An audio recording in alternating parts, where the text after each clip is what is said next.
আমার ছেলের সাথে তোমার মেয়ের বিয়ে যায় না রফিক। আমার ছেলে আরো ভালো মেয়ে ডিজার্ভ করে। ভাইজান, কি বলছেন আপনি এসব? আপনি তো ঈশা মায়ের সাথে সূর্যের বিয়ে ঠিক করেছিলেন। আশ্চর্য হয়ে রফিক সাহেব তার বড় ভাইকে প্রশ্ন করলেন। যখন করেছিলাম তখন আমার ছেলে ছোট ছিল রফিক। এখন সে বড় হয়েছে, তার নিজস্ব মতামত রয়েছে। যাই হোক, তোমার মেয়েকে সূর্য এর আশায় রেখো না, বিয়ে দিয়ে দিও। আজ তাহলে উঠি। এতক্ষণ বাবা আর বড় কাকার মাঝের কথা দরজার আড়াল থেকে শুনছিল ঈশা। চোখ বেয়ে তার পানি পড়ছে। এটা তো হওয়ারই কথা ছিল, সে জানতো, কারণ তার বড় কাকা প্রচন্ড লোভী একজন ব্যক্তি। এই যে বলছে না, ভালো মেয়ে ডিজার্ভ করে, তার ভালো মানে অনেক বড় লোক বাড়ির মেয়ে ডিজার্ভ। আচ্ছা, সূর্য ভাইও কি একমত কাকার কথায়? ঈশার জন্য কি তার মনে বিন্দু মায়া জাগে নাই?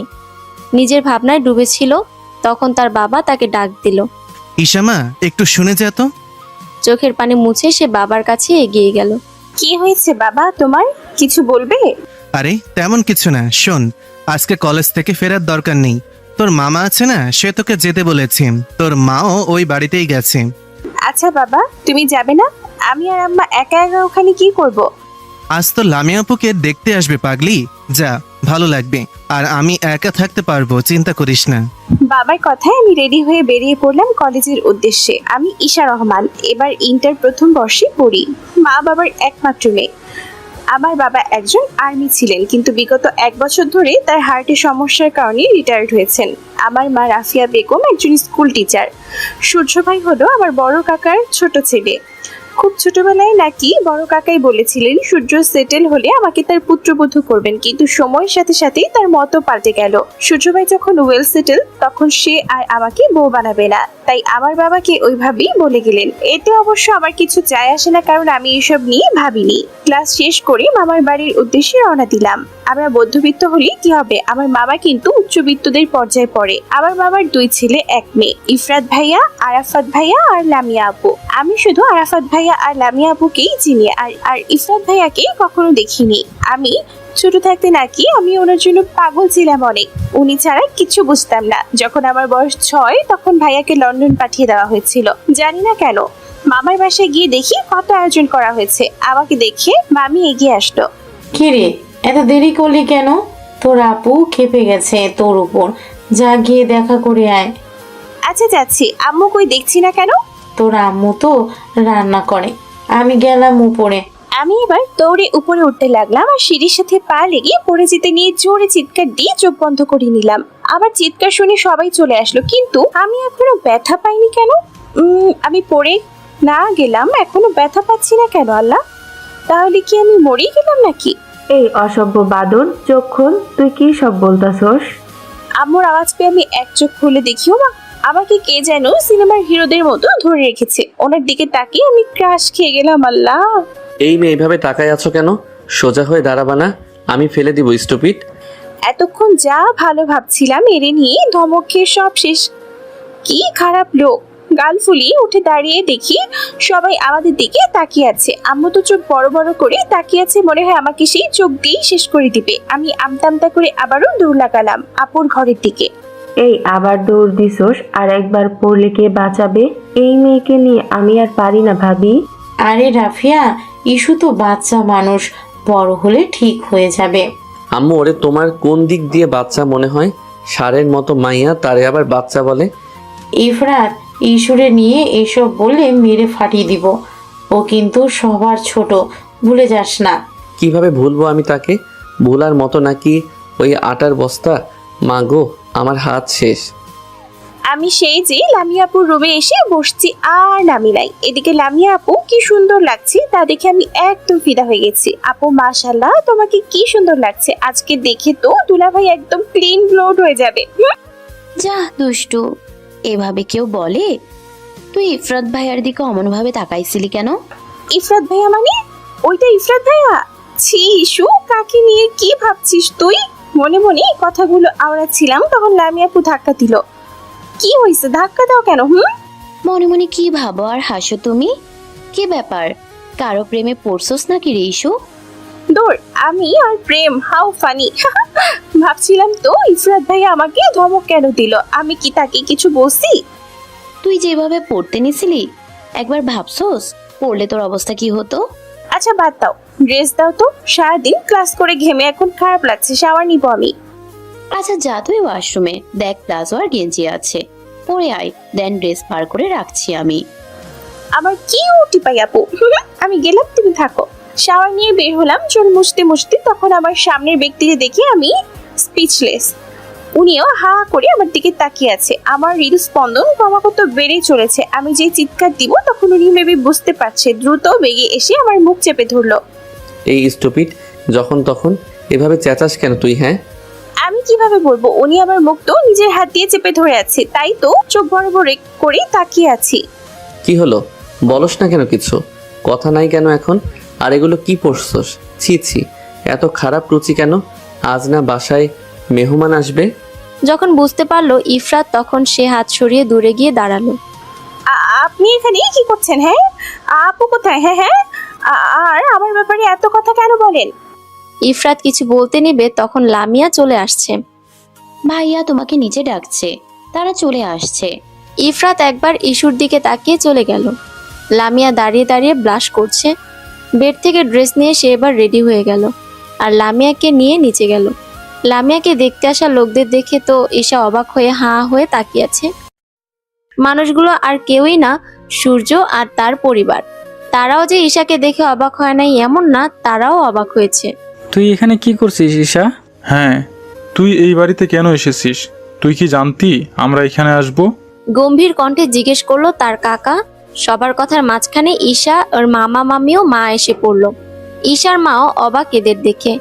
আরে ভাইয়া, আপনি এখানে? আগে বলবেন না আপনি লামুকে দেখতে আসবেন? আমাদের কথা ছাড়ো, তোমরা এখানে কি করছো? আমার ফুপি আমাদের বাসায় থাকবে, এটা এমন কোনো বিষয় না আঙ্কেল। আর ফুপি, তুমি এদেরকে চিনো?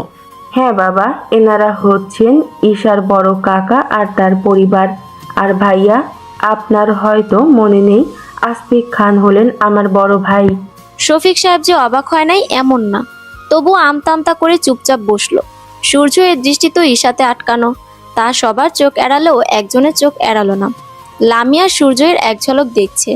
লামিয়ার যে সূর্যকে ভালো লাগছে লামিয়াকে দেখলে বোঝা যায়, কিন্তু সূর্য সে কি চায়? ঈশা ওখান থেকে সরে রুমে চলে গেছে আর ইফরাত এখনো এখানে দাঁড়িয়ে সবার কথা শুনছে। সূর্য এর বাবার তো লামিয়াকে অনেক পছন্দ হয়েছে, হবেই বা না কেন। লামিয়ারা যে খুবই বড় লোক। লামিয়ার মতো এমন সোনার ডিম পাড়া হাসি তাদের দরকার। কি যে মিষ্টি মিষ্টি কথা তার মুখ থেকে সরছেই না। ইফরাতের লোকটাকে একটুও ভালো লাগে না, তার আলগা ভালো মানুষই দেখে। সূর্যকে অপছন্দ হওয়ার কারণ নাই, খুবই সুন্দর দেখতে সূর্য, আর ভালো জবও করে। লামিয়াকে এবার ওখান থেকে নিয়ে যাওয়া হবে। তখনই সূর্যের মা তার হাতের থেকে খুলে একটি স্বর্ণের আংটি লামিয়াকে পরিয়ে দেন। লামিয়া খুব লজ্জা পায়। লামিয়ার মা এতে খুশি হননি, তবুও মেহমান দেখে নাও বলতে পারেননি। মুখের ওপর এভাবে না বলে অপমানিত করতে চান না। আর লামিয়া তাদের একমাত্র মেয়ে, সেখানে কোনো খোঁজ খবর ছাড়া কিভাবে বিয়ে দিবে মেয়ে? লামিয়ার মা ইশারায় মাকে বললেন লামিয়াকে নিয়ে যেতে।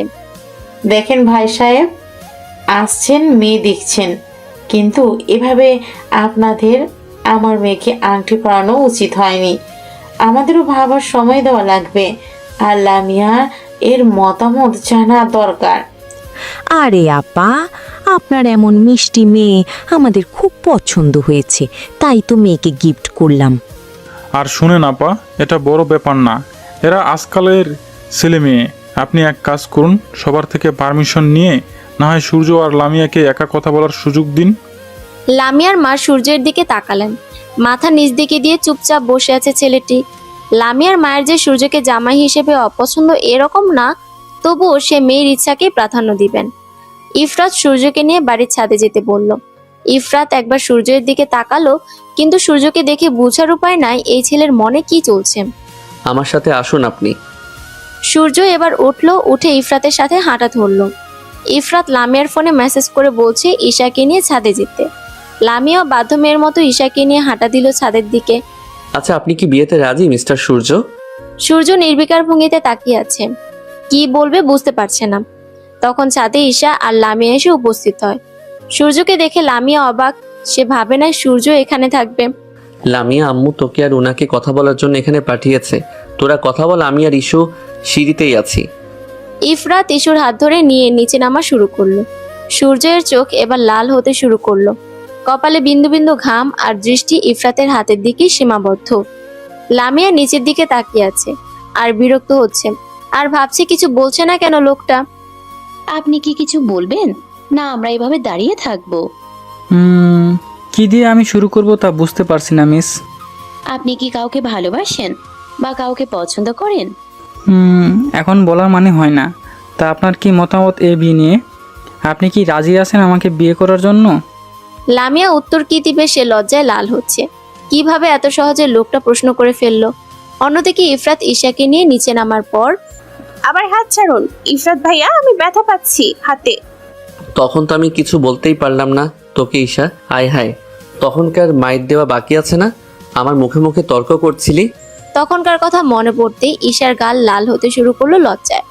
পায়ের বৃদ্ধাঙ্গুলি দিয়ে ফ্লোরে আঁকিবুকি করতে শুরু করলো। ইফরাত ঈশায়ের এমন কাণ্ডে মুচকি হাসলো। আপনি কিভাবে উইদাউট পারমিশন একজন মেয়ের রুমে আসেন? হ্যাঁ, আমি আমার বোনের রুমে গিয়েছিলাম নক করেই, সেখানে যে আপনি থাকবেন তা কি আমি জানতাম? লামি আর সূর্যকে নেমে আসতে দেখে দুইজনই চুপ হয়ে গেল। লামি আর সূর্য ইফরাতদের কাছে এসেই, কি ব্যাপার ঈশা, তুই এভাবে দাঁড়িয়ে লজ্জা পাচ্ছিস কেন? সূর্য যে এভাবে প্রশ্ন করবে তা ভাবতে পারে নাই ঈশা। আর সূর্যের মোটেও ভালো লাগছে না ঈশার এসব কাণ্ড। আসলে ভাইয়া তেমন কিছু না, আপনি ভুল দেখছেন। তাই এখানে কখন আসলি? আমি তো তোকে কলেজে দেখে আসলাম। কলেজ ছুটির পরই চলে আসছি।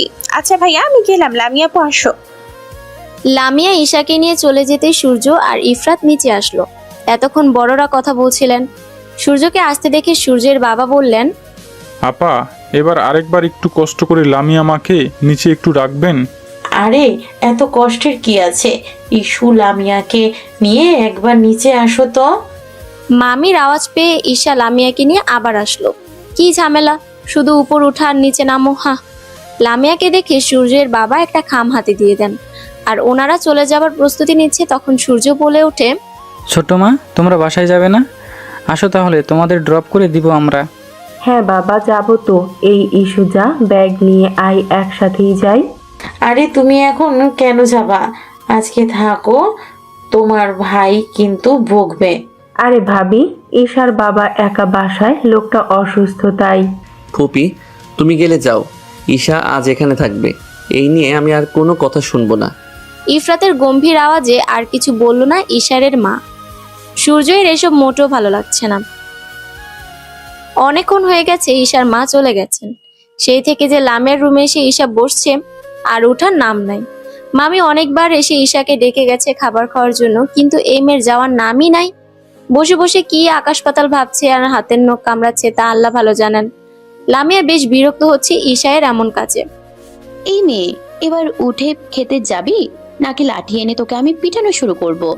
বিকেল হয়ে গেছে, এখনো দুপুরের খাবার খাওয়া হয় নাই। আরে রাখো তো বাপু তোমার খাওয়া, আমি আছি আমার চিন্তায়। আচ্ছা ওই কিপটা বুড়ায় দেখো তো তোমার খামে কত টাকা দিছে। ঈশা যে তোমার গুরুজন হয় না, বড় মানুষদের এভাবে বলতে হয় না, জানো না? প্রথম বিয়ে হওয়ার আগে শ্বশুর বাড়ির সাপোর্ট টানছো নাকি? হ্যাঁ, দ্বিতীয়ত ওইটা আমার সো কল্ড বড় কাকা, তুমি ভুলে গেছো সে কি করছে আমার আব্বু আর আম্মুর সাথে? মামি তো আমাদের সবই খুলে বলেছিল। হ্যাঁ মানলাম, শুধু জানতাম আমার বড় কাকার ব্যাপারে, দেখো নাই এইটুকু তো, তাই না? ইস্যু, আমি তো এমনি বলছি, তুই সিরিয়াস কেন হচ্ছিস? আমার ভাল লাগছে না আপু, পুরো কথা না বললে শান্তি পাবো না আমি তোমাদের। মামি, ইফরাত ভাইয়া, মামা কোথায় তোমরা? তাড়াতাড়ি আসো এদিকে। ঈশার চিৎকার শুনে বাড়ির সবাই লামিয়ার রুমে ছুটে আসলো। সবাই ভাবছে কি হয়েছে যে ঈশা এভাবে চিৎকার দিল। সবাই এসে দেখে ঈশা আর লামিয়া স্বাভাবিকভাবেই বসে আছে। এইভাবে কে চিৎকার করে? আমাদের ভয় পাইয়ে দিয়েছিলি। আসলে তোমাদের সাথে আমার কিছু কথা বলার ছিল। আমি জানি আম্মা কখনো এসব তোমাদের বলবে না। ইডিয়েট, যা বলা তাড়াতাড়ি বলে, এভাবে ডাকার মানে আছে? আসলে মামি আমি কিভাবে শুরু করব জানি না। ইফরাত ভাইয়া তো কিছুই জানে না। মামি মনে আছে তোমার? তুমি আমাদেরকে কি বলেছিলে? আমার মা বাবা পালিয়ে বিয়ে করায় মামা আম্মার সাথে সব সম্পর্ক শেষ করেন। তখন তো আর তোমাদের সাথে আর যোগাযোগ ছিল না। আমার দাদা দিদুনকে উল্টাপাল্টা বুঝিয়ে আমার বাবার মাকে বাড়িতে উঠতে দেননি। তখন আমার বাবা কতটা কষ্ট পেয়েছেন। আমার বাবা মা অনেক কষ্ট করেছেন। ভাড়া বাড়িতেই থেকেছেন। আমার জন্মের পর দাদাই এর মন গলে, তাই তিনি বাবা মাকে বাড়ি ফিরিয়ে নিয়ে যান। আমার বাবা হলেন শান্ত সহজ সরল একজন ব্যক্তি। দাদাই দিদুনের অনেক প্রিয়। দাদাই মারা যাবার আগেই দাদাইয়ের নামে বেশ অর্ধেক সম্পত্তি আমার বাবার নামে করে দেয়, আর বাকি অংশ বড় কাকার নামে। তখন আমার বড় কাকা প্ল্যান করে কিভাবে সেই সম্পত্তি আয়ত্তে নেবে। এইবার আসি মূল কথায়। সেই সম্পত্তির জন্য বড় কাকা সূর্য ভাইয়ার সাথে আমার বিয়ে ঠিক করেন, আর সেই ব্যাপারটা গোপন রাখতে বলেন। আমার বাবা ভাইয়ের কথা ফেলতে পারেন না, তিনিও রাজি হয়ে যান। এভাবেই কাটতে থাকি দিন। সূর্য ভাইয়া আমার প্রায় 10 বছরের বড়। যখন ওনাকে পড়ানোর জন্য বাহিরে পাঠাবেন তখন টাকার দরকার। সেই ছুতোতেই আমার বাবার কাছ থেকে সব সম্পত্তি নিয়ে বিক্রি করে সূর্য ভাইয়াকে পড়ালেখা করানোর জন্য অ্যাপ্রুভ পাঠান। আমার বাবা মা এই আফসোসের কোনো কালেই ছিল না। কাকা কাকিরা তো সবসময় ঢাকা থাকতেন, আর আপনাদের চিনে না, কারণ কখনোই জানতেই চান নাই আপনাদের ব্যাপারে। অবশ্য জানতে বা চাইবেন কেন, তার দরকার ছিল আমার বাবার সম্পত্তি। মামা আমাদের যে মেনে নিয়েছেন তা জানতেন না। এইভাবে যাওয়ার পর কি হয়েছে জানি না আমি ঠিক। আজ সকালে বড় কাকা আমার বাসায় গিয়ে বলে এসেছেন আমার বাবাকে যে তার বিলেত ফিরত ভালো জব করা ছেলের সাথে আমাকে মানায় না, তাই যেন আমার বিয়ে অন্য কোথাও দিয়ে দেন। তার ছেলের সাথে নাকি আমার বিয়ে যায় না। আমি চাই না এমন একটা লোভী পরিবার এই লামিয়া আপুকে বিয়ে দিয়ে তার জীবন নষ্ট করুন। লামিয়া আপু, আমাকে ভুল ভেবো না প্লিজ। সূর্য ভাইয়ের প্রতি আমার কোনো কালই কোনো ফিলিংস ছিল না। সবাই স্তব্ধ হয়ে বসে আছে, কি বলবে বুঝতে পারছে না। এত কিছু হয়ে গেল আর তারা কিছুই জানে না। ইস্যু, আমরা কি তোদের কেউ ছিলাম না? আমাদের বলিসনি কেন? আমাদের বললে তো আমরা কিছু একটা করতে পারতাম। আর হ্যাঁ, তখন রাফিয়া আমাদের কিছু বললো না কেন?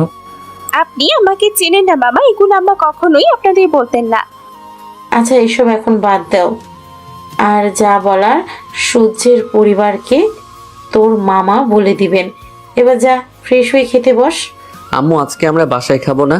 আজকে আমি ইস্যু আর লামুকে ট্রিট দিব। আজকে ওদের ঘুরতে নিয়ে যাব, দেন আমরা রাতে ডিনার করে ফিরবো। সত্যি ভাইয়া? যাই হোক, অনেকদিন হয়েছে ঘুরতে যাই না। ইসু, তোরও তো ইচ্ছা ছিল যাওয়ার। মামা মামি আমাদের একা ছেড়ে দিয়ে চলে গেলেন। ভাবছেন বাচ্চাদের মাঝে তাদের থেকে কি লাভ। আই এম সরি লামিয়া আপি। আমি জানি সূর্য ভাইয়াকে তোমার অনেক ভালো লেগেছে। হ্যাঁ, সূর্য ভাইয়া হয়তো খারাপ নন, কিন্তু ওনার বাবা মাকে আমি একটু বিশ্বাস করতে পারি না। আরে পাগল, আমি কিছু মনে করি নাই। আর বাদ দে, আমার কপালে যে আছে আল্লাহ তাকেই পাঠাবেন আমার জন্য। তোরা এত প্যান প্যান না করে গিয়ে রেডি হ তাড়াতাড়ি। আমি গেলাম রেডি হতে। ইফরাত চলে যেতে লামিয়া আর ঈশা জোরে শব্দ করে হেসে দেয়।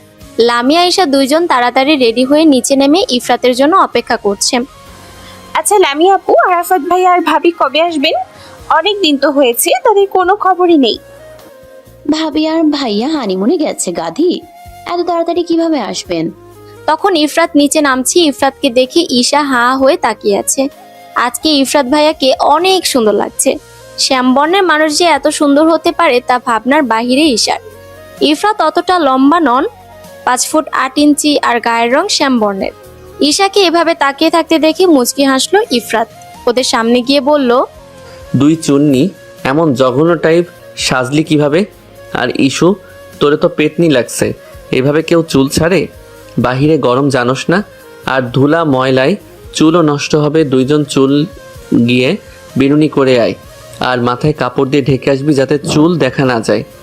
ইফরাতের কথায় রাগ লাগলো। দু বোন অনিচ্ছাকৃতভাবে আবার রুমে গিয়ে চুল বিনুনি করে মাথা ঢেকে আসছে। গিয়ে দেখে ইফরাত গাড়িতে বসে আছে। লামিয়া জলদি গিয়ে ব্যাক সাইডে বসে পড়ল। ঈশাও লামিয়ার সাথে বসবে তখন, আমার গাড়িতে ঘুমানোর অভ্যাস, তাই ইস্যু তুই ভাইয়ার সাথে বস। তুই এখানে বসলে আমার সমস্যা হবে। দুইজন পিছে বসবা, আর আমি একা এখানে ড্রাইভারের মতো গাড়ি চালাবো? ড্রাইভাররা এত সাজুগুজু করে গাড়ি চালায় না ভাইয়া, তাই কেউ আপনাকে ড্রাইভার ভাববে না। ইফরাত মুখ গোমরা করে গাড়ি চালাচ্ছে, কারণ ঈশা তাকে ভদ্রভাবে অপমান করছে। ঈশা বসে বসে ভাবছে কি কি খাবে। ভাইয়া, আমার এক ফ্রেন্ড কল দিছে আমাকে। ওরা সবাই নাকি মিট প্ল্যান করছে।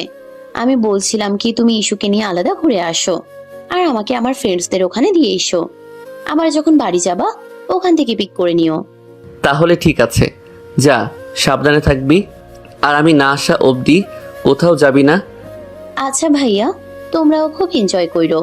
আর শোনো, আমি তোমাদের সাথে যাওয়ার আগে ফুচকা খাবো, তাই আগে খেয়ে ফেলো না। আচ্ছা, সাবধানে থাকিস, আর আমাকে কল দিস টাইম মতো। আপু আমাকে নিবে না তোমার সাথে? আমি একা একা কি করব?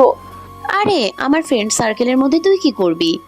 আর একা কোথায়, ভাইয়া আছে না, আমি গেলাম, টাটা। লামিয়া চলে যেতেই ঈশা মুখ গোমরা করে বসে আছে, কারণ সে একদমই চুপচাপ থাকতে পারে না। যেহেতু লামিয়া নাই, সে এবার কার সাথে কথা বলবে?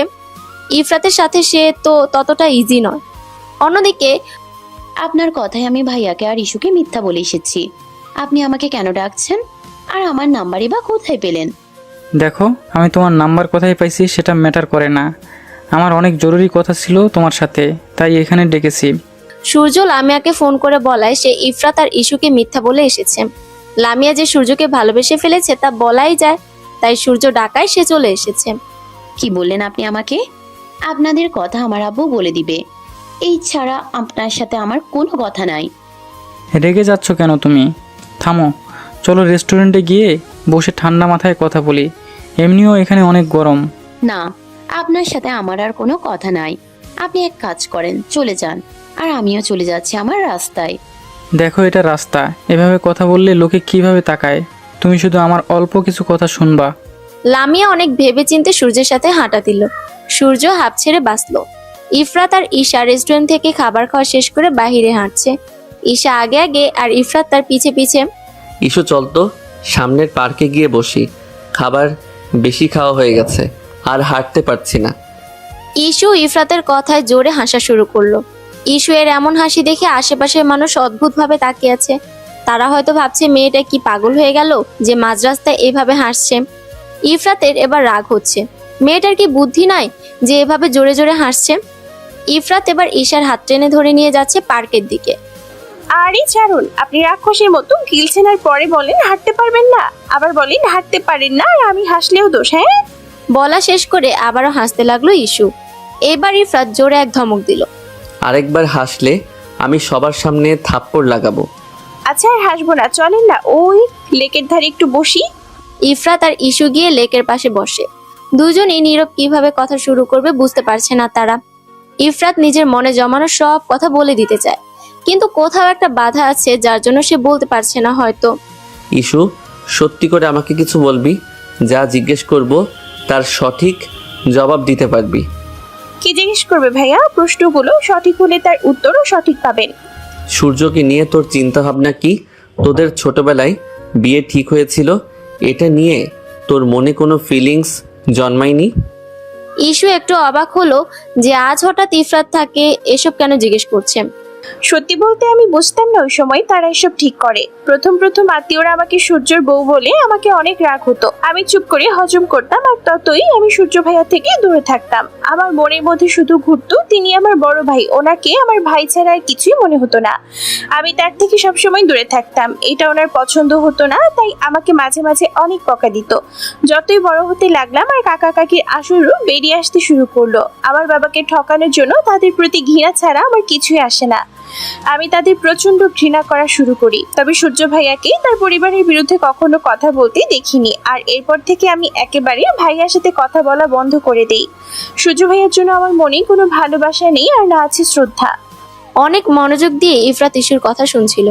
ইস্যু অনেকটা ম্যাচিউরড স্বভাবের, সে নিজেকে সামলাতে পারে, নিজের ইচ্ছা অনিচ্ছা সব কন্ট্রোল করতে পারে।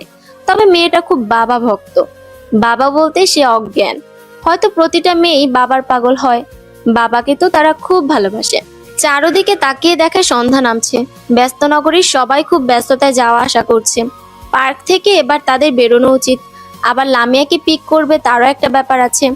ইস্যু চল, এগোনো যাক, সন্ধ্যা হচ্ছে। আবার লামিয়াকে নিয়ে আসতে হবে আমাদের। হ্যাঁ ভাইয়া চল, অনেক দেরি হয়ে গেছে। তুই আমাকে এত ভাইয়া ভাইয়া ডাকস কেন? হ্যাঁ, এক কথা 100 বার ভাইয়া ডেকে বোঝানো লাগে। আমি তোর মামাতো ভাই। ইস্যু হাসলো, সে তো ইফরাতকে রাগাতেই চায়। ইফরাতকে রাগাতে তার বেশ লাগে। ইফরাত রাগলে সেই সময়টা খুব উপভোগ করে ইস্যু।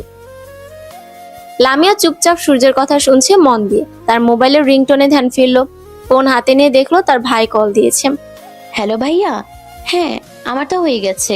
তোমরা কোথায়? আমাদেরও হয়েছে অনেক আগেই, তোর জন্য অপেক্ষা করছিলাম।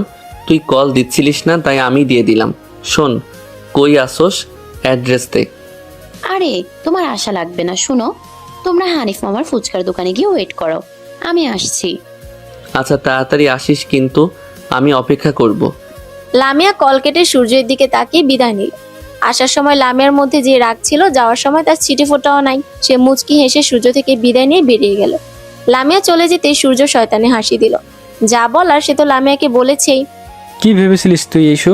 আমাকে বিয়ে করতে তুই অসম্মতি জানাবি আর আমাকে অপমান করবি, আমি তা সহজে মেনে নিব? তা কখনোই হবে না। Be prepared issue. এখন তোর লাইফে আমি আসছি, সূর্য আসছে, যে তোর লাইফের প্রতিটা মুহূর্ত বিষিয়ে তুলবে। ইফরাত আর ইস্যু অনেকটা সময় এসেছে ফুচকার দোকানে। ইস্যু তো 3 প্লেট ফুচকা অর্ডার করে দিয়েছে। ইফরাত বসে বসে ইস্যুর কাণ্ড দেখছে আর হাসছে। ইফরাত ভাই আপুকে কল দিয়ে জিজ্ঞেস করেন কখন আসবে, আমার আর ভাল লাগছে না। ইফরাত ফোন বের করছে আর ওই মুহূর্তে লামিয়া চলে আসছে। লামিয়াকে দেখে ইফরাত আবার ফোন পকেটে ঢুকিয়ে ফেললো। তুমি এত লেট করছো কেন লামিয়া আপু? জানো আমি তোমাকে অনেক মিস করেছি, আর আমার একা একা কত বোরিং ফিল হচ্ছিল। আরে আমি আমার ফ্রেন্ডসদের সাথে ছিলাম তাই, আর ওদের থেকে তাড়াতাড়ি আসলাম তো ওদের জন্য। লামিয়া খুব সুন্দরভাবে সবাইকে মিথ্যা বলে বুঝিয়ে নিল। এরপর ওরা সবাই একসাথে ফুচকা খেয়ে বাড়ির দিকে চলে গেল। বাড়ি ফেরার পর ইফরাত নিজের রুমে আর ঈশা লামিয়ার রুমে চলে গেল। ইফরাত রুমে ঢুকে শুয়ে পড়লো। ওর হিসাব কিছুতেই মিলছে না। লামিয়া ফ্রেশ হয়ে শুয়ে মুচকি মুচকি হাসছে। ব্যাপারটা ঈশা ঠিকই খেয়াল করলো। আপু তুমি একা একা হাসছো কেন? কি হয়েছে তোমার? আমার আবার কি হবে, আমি ঠিক আছি। আর তুই ভুল দেখছিস, আমি হাসি নাই। আচ্ছা তাহলে তুমি তোতলাচ্ছ কেন? হুম। বেশি কথা না বলে গিয়ে ঘুমিয়ে পড় যা। আর শোন, পিচ্ছির মতো থাকবি, বড়দের মতো বিহেভ করবি না। লামিয়ার এই ব্যবহারে ঈশা কষ্ট পেল অনেক। সে ভাবতে লাগলো লামিয়া তো কখনোই আগে এমন ব্যবহার করে নাই তার সাথে। আজ হঠাৎ কি হলো লামিয়া এইভাবে কথা বললো ওর সাথে। ঈশা লামিয়াকে নিজের খারাপ লাগাটা বুঝতে দিল না এবং সে খুব সুন্দরভাবে শুয়ে পড়লো ঘুমের উদ্দেশ্যে। সবাই ঘুমাচ্ছে, শুধু ইফরাতের চোখে ঘুম নেই। রাতের আকাশ দেখছে সে একা একা। আকাশের চাঁদটা এত সুন্দর কেন? এভাবে একা একা বসে চন্দ্রবিলাস করতে খারাপ লাগছে না ইফরাতের। সে বসে বসে তার প্রিয়তমার কথা ভাবছে, কিভাবে সে আপন করে নিবে তার প্রিয়তমাকে। আচ্ছা, সে যে এত ভালোবাসে ইস্যুকে, ইস্যু কি তা বুঝবে? ইস্যুকে তার সব খুলে বলতে ইচ্ছা করে। মনে হয় নিজের মনের লুকানো সব অনুভূতির কথা বলে দিতে, কিন্তু খুব ভয় হয় তার, যদি ঈশাকে সে হারিয়ে ফেলে। আচ্ছা, এভাবে আর কতদিন ভয় থাকবে সে? কিছু একটা ভাবলো আর ভেবে একা একাই হাসলো। সকালের রৌদ্রতাপ যখন ঈশার মুখের উপর পড়ে তখন চোখ মুখ কুঁচকে ফেলে সে। বিরক্ত হয়ে অন্য পাশে ফিরে শুয়ে পড়ে আবার। এবার সে অনুভব করলো কেউ তার পায়ের তালুতে চিমটি কাটছে। তখন হালকা ব্যথা অনুভব হতেই উঠে বসে পড়ে। হাত দিয়ে চোখ কষলে আবার তাকিয়ে দেখে সে ব্যক্তি আর কেউ নয়, ইরফাত। ইস্যু খেপে গেছে ইফরাতের রেহেন কাজে। সকাল সকাল কেউ এসব করে নাকি? আল্লাহ জানে এই ছেলে আর কত জ্বালাবে তাকে।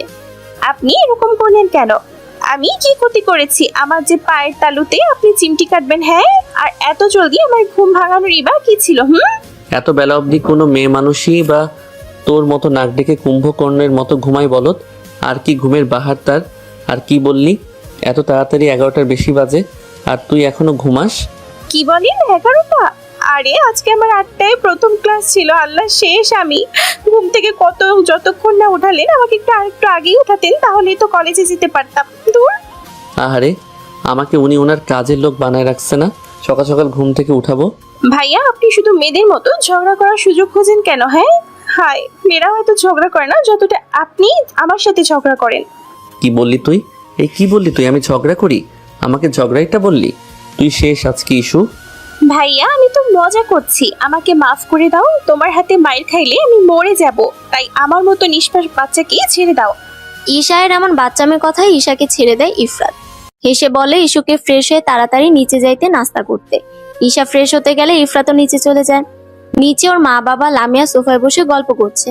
তখন সে তাদের মাঝখানে বসে পড়ে আর গলা ছেড়ে বলে, আব্বু আম্মু, তোমাদের খুবই জরুরি কথা বলার ছিল, তোমরা শুনবা? কি বলবে তুমি রিফাত? সোজাভাবে বলো। ইফরাত বলল, বাবা, আমি একজন মেয়েকে খুব ভালোবাসি। ওকে ছাড়া আমি নিজেকে কল্পনা করতে পারি না। ওকে হারানোর ভয় আমাকে প্রতিনিয়ত কষ্ট দেয়, আমি ঠিকমতো ঘুমাতে পারি না। মেয়েটা কে রিফাত? তার ঠিকানা বলো, আমরা গিয়ে তার বাবা মার সঙ্গে কথা বলবো। তোমার কোনো ইচ্ছা আমরা অপূর্ণ রাখি নাই। বাবা, you are like my best friend. সব শেয়ার করলেও এটা শেয়ার করার সাহস আমি কখনোই পাই নাই। মেয়েটা হলো ইস্যু। একদিন যখন লামিয়ার সাথে ভিডিও কলে কথা বলি, সেদিন ইস্যুকে দেখতে পাই। লামিয়ার সাইডে বসেছিল। ওই সময়টা যেন ওখানেই থমকে যায়। এরপর সব লামিয়াকে বলায় সে সবসময় ইস্যুর আপডেট আমাকে দিত। লামিয়া সব জানতো, শুধু তোমাদের আমি বলতে পারি নাই আব্বু আম্মু। কথাগুলো বলে মাথা নিচু করে তাকিয়ে থাকে ফ্লোরের দিকে। লামিয়াও বাবা মায়ের মুখের দিকে তাকিয়ে থেকে বোঝার চেষ্টা করলো তাদের রিয়াকশন, কিন্তু লামিয়া ব্যর্থ। সে বুঝতে পারলো না। কিছুটা সময় কেটে যাওয়ার পর ইফরাতের বাবা মা উচ্চস্বরে হেসে ওঠেন। এ কথা আগে বললেই হতো আমাদের। আচ্ছা যাই হোক, এখন ইস্যু এসে নাস্তা শেষ করলেই আমরা ওদের বাসার উদ্দেশ্যে রওনা হব, আর ওদের রাজি করিয়ে আংটি পরিয়ে রেখে আসব। কি বলো তুমি ইফরাত? ইফরাত ভাবতেও পারে নাই তার বাবা মা ব্যাপারটা এতটা সহজভাবে নিবে। সে হয় যে ইস্যুকে পেয়ে যাবে নিজের করে। ইস্যুকে আসতে দেখে সবাই চুপ করে যায়।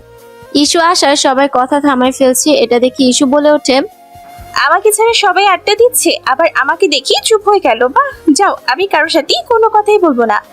হয়েছে, এবার যা, খাবার টেবিলে দেখ, নাস্তা দেওয়া আছে, গিয়ে খেয়ে নে।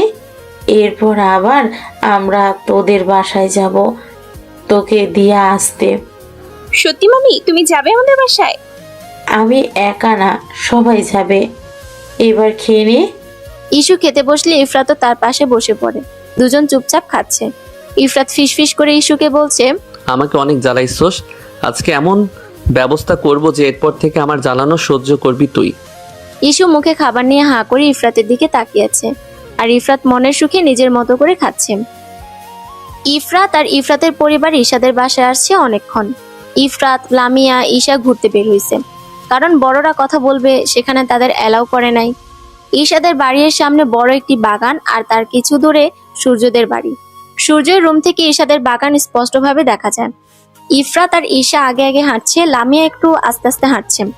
ব্যালকনি থেকে সূর্য ইফরাতের সাথে ঈশাকে দেখে রাগের বশে তার পায়ের কাছে থাকা ফুলের টপটা লাথি মারে। এরপর দ্রুত ঈশাদের কাছে যাওয়ার জন্য হাঁটা দেয়। লামিয়ার মনে কি চলছে তা শুধুমাত্র লামিয়া জানে। লামিয়া কি ভাবছে, কি করবে, তা শুধুই ধোঁয়াশা। আচ্ছা ইস্যু, তোর কি কখনো কাউকে ভালো লেগেছে? বাসছি। যদি বলেন ভালোবাসা পাপনা, আল্লাহ বলেছেন যে মানুষ সৃষ্টি করেছেন তাদের মনও দিয়েছেন, সুতরাং তোমরা ভালোবাসো, কিন্তু প্রথমে ভালোবাসাটা আমাকে মানে আল্লাহকে বাসো, তারপর আমার নবীকে ভালোবাসো, এরপর মা বাবাকে ভালোবাসো, আর সবশেষে নিজের স্বামী সন্তানকে। তাই আমিও বাসি আমার রবকে, রবের রাসূলকে, আমার মা বাবাকে। যদি প্রেমিক পুরুষের কথা জিজ্ঞেস করে থাকেন তাহলে বলবো হ্যাঁ, আমার একজনকে খুব ভালো লাগে। আমি প্রতিটা মোনাজাতে আল্লাহকে বলি, সে যদি আমার জীবন সঙ্গী হিসেবে উত্তম হয় তাহলে তাকে আমার স্বামী হিসেবে দিও। লামিয়া এবং ইফরাত খুব মনোযোগ সহকারে ঈশার প্রতিটা কথা শুনলো। মুগ্ধতায় তাকিয়ে আছে তারা ঈশায়ের দিকে। এতটুকু পিচ্ছি কিনা এতটা ভাবে। আমি ভাবি নাই বনু, তুই এত কিছু ভাবোস, তোর এই মাথায় এত কিছু জমা আছে। হ্যাঁ আপু, ভাবি, অনেক কিছুই আমল আর করা হয় না। যাই হোক, এখন বলো তোমার কি হয়েছে? কাল থেকে এমন আজব বিহেভ করছো কেন? আজব বিহেভ মানে? কই আমি কি করলাম? তোর কোথাও ভুল হচ্ছে। লামিয়ার তোতলানো দেখি ইফরাত আর ঈশা কিছু সন্দেহ করছে, বাট তা প্রকাশ করলো না। ততক্ষণে সূর্য এখানে উপস্থিত হয়েছে। সূর্যকে দেখে ইফরাত একদম খুশি হলো না। সূর্য হাসি মুখে ইফরাতের দিকে হাত বাড়িয়ে দিয়েছে হ্যান্ডশেক করার জন্য। ইফরাত অনিচ্ছা সত্ত্বেও হ্যান্ডশেক করলো। কি ব্যাপার, আজকে সবাই এখানে আসলা? বিশেষ কিছু আছে কি? অনেক বিশেষ কাজেই আজ আসা, দেখতে পারবেন। খুশির খবর আছে আজ একটা, তবে কার জন্য কতটা খুশির তার সময় বলবে। তাই নাকি? কি এমন খবর আমি জানতে পারি নাকি? অবশ্যই, এটা এমন এক খবর যা আজ সবাই জানবে। আর হ্যাঁ, আমরা অবশ্যই মিষ্টি মুখ করাবো। ইফরাতের এমন টিটকারি দেওয়া কথাবার্তা একদম সহ্য করতে পারছে না সূর্য। তবুও মুখে মিথ্যে একটু হাসি ফোটালো জোর করে। সূর্যের অবস্থা দেখে মিটিমিটি হাসছে ঈশা। সূর্য লামিয়ার দিকে তাকিয়ে এক ভ্রু হালকা উঁচু করে জিজ্ঞেস করছে ব্যাপার কি। লামিয়া চোখ নামিয়ে নিল। ইফরাত এবার সবাইকে নিয়ে বাড়ির দিকে রওনা হলো। বাড়িতে ঢুকতেই ঈশাকে ওর মামি টেনে সোফায় বসালো। ব্যাগ থেকে আংটি বের করে পরিয়ে দিল। ইফরাতের আব্বু ইফরাতকে নিয়ে গেল, সাথে ঈশায়ের আব্বু ইফরাতকে মিষ্টি খাইয়ে দিল। এগুলার কিছুই সূর্য বুঝতে পারছে না, আর ঈশা তো অবাক হয়ে হাঁ করে তাকিয়ে আছে। সব তার মাথার উপর দিয়ে যাচ্ছে। ইফরাত এবার হাতে মিষ্টি নিয়ে সূর্যের কাছে গিয়ে জোর করে সূর্যকে খাইয়ে দিয়ে জড়িয়ে ধরলো। আরে ভাই, মিষ্টি মুখ করো, আজ তোমার ছোট বোনের সাথে আমার এঙ্গেজমেন্ট হলো। এ বাবা, একটা মিষ্টি কি খাইলা? দাঁড়াও, আরও একটা আনছি। এঙ্গেজমেন্ট মানে? কিসের এঙ্গেজমেন্ট? কার সাথে কি হচ্ছে বুঝতে পারছি না আমি। ঈশা আর ইফরাতের বিয়ে ঠিক করেছি আমরা দুই পরিবার। আগামী সপ্তাহে শুক্রবার ওদের বিয়ে, আর আজকে এঙ্গেজমেন্ট হলো। বাবার কথা ঈশা অবাক হলেও মনে মনে খুশি হয়েছে, কারণ সেও ইফরাতকে ভালোবেসে ফেলেছে। সূর্য রাগে আর একটা কথা না বাড়িয়ে হনহন করে বাড়ি থেকে বেরিয়ে গেল। ওদের বিয়েতে দুই পরিবার অনেক খুশি। আজ যেন সব খুশি ঈশাদের বাসায় এসে ভিড় করেছে। সব থেকে বেশি খুশি রফিক সাহেব। একমাত্র মেয়েকে এমন সুযোগ্য এক পাত্রের হাতে তুলে দিতে পেরে সেও খুব শান্তি পাচ্ছে। ইফরাতরা দুপুরের খাওয়া দাওয়ার পরে চলে গেছেন। ইফরাত অনেকবার কথা বলার চেষ্টা করছে ইস্যুর সাথে, কিন্তু মেয়েটা লজ্জায় রুম থেকে বের হয় নাই। রুমে বসে এগুলা ভাবছে আর ব্লাশ করছে ইস্যু। অবশেষে যাকে ভালো লাগছে তাকে হাজবেন্ড হিসেবে পাচ্ছে, এর থেকে বড় কিছু আর হয় নাকি দুনিয়াতে। নিচে কিছুর আওয়াজ পেয়ে নিজের ভাবনা জগৎ থেকে বেরিয়ে আসলো। তাড়াহুড়ো করে নিচে নামলো ঈশা। দেখতে পেল তার বড় কাকা আর কাকি সোফায় বসে তার বাবা মাকে কথা শোনাচ্ছে, আর তারা চুপচাপ মাথা নিচু করে আছে। বাহ, মেয়ের বিয়ে ঠিক করে ফেলেছো, আর আমরা জানি না? আমরা কি তোমাদের কেউ না রফিক? আরে এ তো বড় লোক বাড়িতে মেয়ের বিয়ে দিচ্ছে, সেই চাকচিক্যে তারা অন্ধ হয়ে যাচ্ছে। বুঝো না আমাদের কি চিনবে?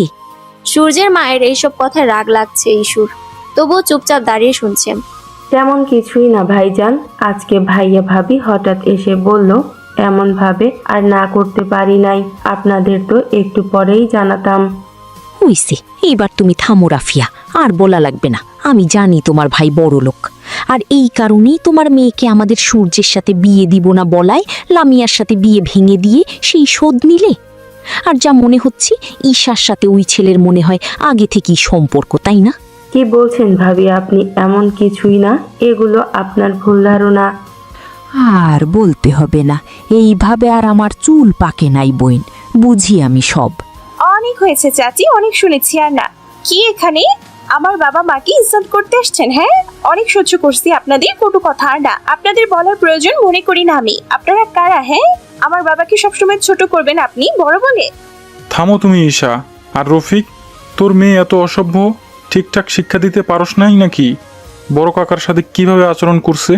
আমার বাবা আমাকে সঠিক শিক্ষা দিয়েছেন বড় কাকা, বাট সরি টু সে আপনার মা আপনাকে সেই শিক্ষা দিতে পারেনি যে কিভাবে ছোট ভাইকে স্নেহ করতে হয়। আপনার সব কাজের খবর আমার কাছে আছে। শোনেন, আপনার মতো লোভী, অসত্য আর আমার বাবা নয় যে অন্যের সম্পদ খাওয়ার জন্য মিথ্যা প্রতিশ্রুতি দিবে। আর চাচি, আপনার আবার অন্য মানুষের চরিত্রে সার্টিফিকেট দেওয়ার অনেক শখ, তাই না? আপনাকে একটা কথা আমার একটু ভালো লাগছে না, তবুও বলতে হচ্ছে যে আপনার মেয়ে যে ভাগছে সেই খবর কি আমার আম্মু জানা মতে গেছে? অনেক হয়েছে রফিক, আর না। তোদের মেয়ে আমাদের এভাবে অপমান করছে আর তুই কিছু বললি না? ঈশু আম্মা, তুমি চুপ করো। ওরা তোমার বড় কাকা আর বড় কাকি হয়, এভাবে কথা বলো না তাদের। আব্বু, আমি তাদের এভাবে বলতে চাইনি। তারা তোমাদের অপমান করবে আর আমি মেয়ে হয়ে কিভাবে দেখবো? যেমন মা তেমন হয়েছে মেয়ে, মারেরও চরিত্র যেমন তেমনই হয়েছে মেয়ে। একদম চরিত্রের সমস্যা। ভালোই হয়েছে আমার সূর্যের সাথে এর বিয়েটা ভেঙে। খবরদার চাচি, আপনি আর একবার আমার মাকে নিয়ে কিছু বললে ভুলে যাব আপনি আমার চাচি লাগেন। আর কি বললেন? আপনার ওই ছেলেকে আমি বিয়ে করতে চাই নাই, বরং বড় কাকা নিজে বিয়ের কথা বলেছে আমার বাবার ভাগের সম্পত্তির জন্য। অনেক হয়েছে, এইভাবে মেয়ে অপমান করছে আর বাপ মা মজা দেখছে। আমার মেয়ে হলে পিটিয়ে সোজা করে ফেলতাম। কি বলেন চাচি? আমি তো তাও তর্ক করছি। আর আপনার গুণধর ভালো মেয়ে যে আপনাদের মুখে চুনকালি মাখিয়ে পালিয়েছে, ও নিজের বেলায় 16 আনা, তাই না? আপনি এখনই আমাদের বাড়ি থেকে বের হয়ে যান, না হলে ঘাট ধাক্কা দিয়ে বের করব। ঈশার কাকা কাকির আগে ফুসফুস করতে করতে বেরিয়ে গেল বাড়ি থেকে। ঈশু সোফায় তার বাবার পাশে বসলো। আমি খুবই দুঃখিত আব্বু, তোমাকে আর আম্মুকে এভাবে কেউ কিছু বলে আমি সহ্য করতে পারি না। তারা তোমাদের ভালোবাসলে, ভালো ব্যবহার করলে, স্নেহ করলে আমিও তাদের সম্মান করতাম। এভাবে বলা উচিত হয় না। শত হোক তারা তোমার গুরুজন। এই যে এইভাবে তোমাকে কথা শোনালো, এতে আমার খারাপ লেগেছে। আমার বড় ভাই আমি সম্মান করি, তাই তাদের মুখের ওপর কিছু বলতে পারি না, আর তার সুযোগ তারা নেই। থাক, এই নিয়ে বাপ মেয়ে মন খারাপ করে থাকবেন না। যাও ইস্যু, ঘরে গিয়ে এখন ঘুম দাও, সামনে বিয়ে না, আমার মেয়েকে সুন্দর দেখাতে হবে তো। ঘুম না দিলে বুঝি আমাকে সুন্দর লাগবে না আম্মু? দেখছো আব্বু কি বলে? না, আমার আম্মাজান এমনি অনেক সুন্দর, তবু আমার আম্মাজান ঘুমাইতে যান। অন্যদিকে সূর্যের বাবা মা তাদের বাড়িতে গিয়ে সোফায় বসে রাগে ফুসফুস করছে। তারা ভাবছে এইটুকু মেয়ে, তার এত সাহস কিভাবে হয় তাদের অপমান করার।